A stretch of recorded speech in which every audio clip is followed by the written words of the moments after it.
Every once in a while, there's a game that makes our fears startle with its terrifying concept and premise. The Unsettled ventures into the familiar investigative horror genre, which channels the likes of fan favorites such as Blair Witch and Outlast. Players take the case of a journalist exploring dark alleys and secluded houses inside the compound of a boarding school to find a missing person. Here at Game8 Information Station, we understand that trying to connect trails and possible clues has its difficulties, as we must also uncover the paranormal activities around the campus. Here's what we think of the game after a few hours of surveying the land of the Unsettled. First things first, the game tries to capture an unsettling atmosphere like its namesake, by using ambient sound effects and near-realistic dark environments. What the hell was that? It also placed us in the first-person perspective back in an Indian boarding school, which is set in the post-pandemic era. Although this particular period doesn't have any impact or rather influence in the overall story, as far as we know. With your trusty flashlight and emergency kits, you can search for hints by following your co-workers' instructions, which are also shown on the objective screen.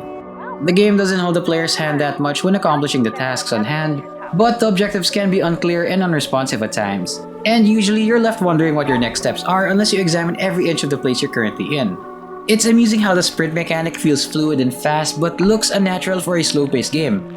We felt like ninjas running around a garden, for crying out loud.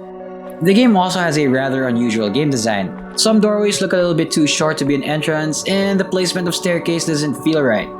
Overall, a lot of the areas are lacking even after interacting with some of the objects inside. We might be nitpicking here, but look at the map. And look at what we're seeing right now.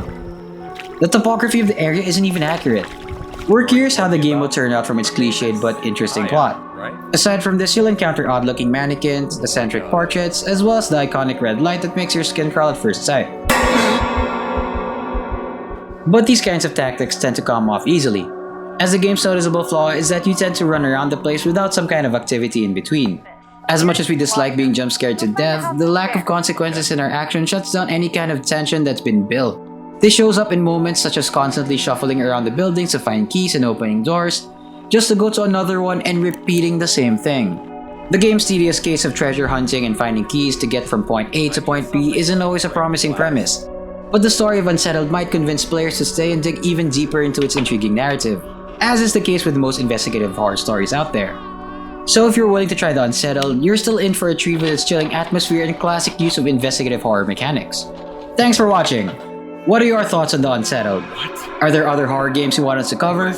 Drop it in the comments below. Also, check out our other videos for our first impression series released this horror month.